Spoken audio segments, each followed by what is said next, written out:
Those were his priorities, and it's just another reminder of how far our country continues to fall. And it should tell us something else too, about where his energy actually goes. He was awake before dawn, sharp enough to craft insults to track which senators had wronged him and to brag. But by the time he reached the part of the day that was supposed to be about someone other than himself, there was nothing left in him. Because during the remarks portion of yesterday's event, while Secretary Hegseth was speaking, the president fell asleep, or as his handlers like to spin it, he took a long blink. What we saw was him sitting with his eyes closed, motionless for an extended stretch, and that was caught on live stream for everyone to see. We have heard for a long time now that he sleeps only a few hours a night and is up posting at all hours. He has all the energy in the world for grievance at 6 a.m. and none of it for the fallen at noon. He's awake for the cruelty and asleep for the cost. That is not a scheduling problem. This is a window into how he values and what he does not. And maybe the worst part is that not respecting veterans, our current military members, and those who died in the line of duty is nothing new for Trump. None of this was a slip. Not a bad morning or the rain getting to him. It is the same thing he has done in public for years. In 2015, he said of John McCain, a man who spent 5.5 years being tortured as a prisoner of war, he's not a war hero. He's a war hero because he was captured. I like people who weren't captured. He's never taken that back.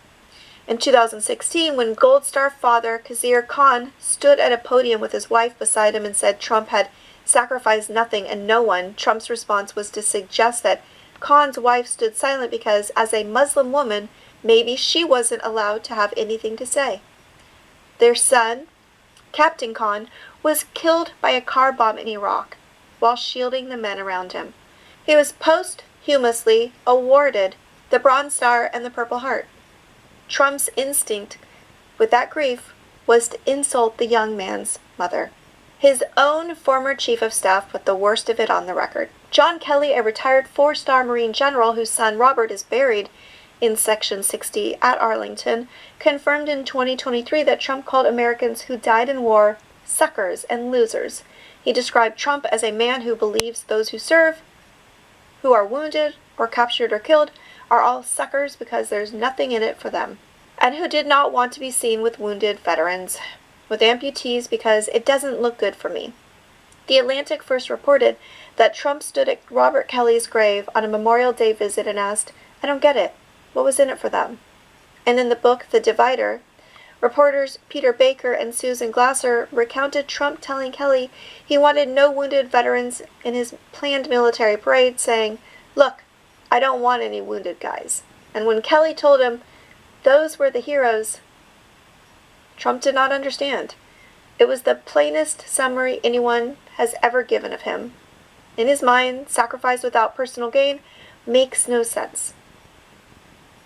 In 2023, when Trump decided that General Mark Milley had betrayed him, he wrote that what Milley did was so egregious that in times gone by, the punishment would have been death.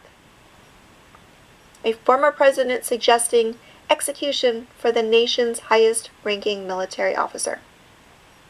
In 2024, standing beside a billionaire donor he had given the Civilian Medal of Freedom, he told a crowd that the Civilian Medal was actually much better than the Medal of Honor. Why? Because, in his words, the soldiers who earn the Medal of Honor are either in very bad shape because they've been hit so many times by bullets, or they're dead.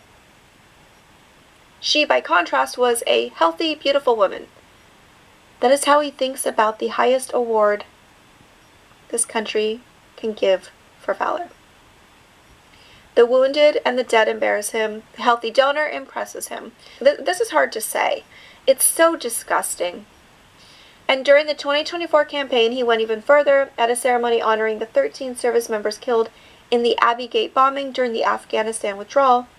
His campaign brought cameras into Section 60 at Arlington National Cemetery, where many of our most recent war dead are buried, and where political activity is banned. And they did it so they could film campaign footage. And when a cemetery worker tried to stop them, members of his staff physically pushed her aside. The army, which almost never publicly comments on political matters, took the extraordinary step of defending her afterwards. And that is the part I think our whole country needs to understand. We have been sold a lie that Donald Trump cares deeply about patriotism, the military, veterans, or sacrifice. Most of us know the truth, but his enablers keep repeating it because the image is politically useful. But reality keeps exposing something completely different. We can see it with our own eyes. We can hear it with our own ears.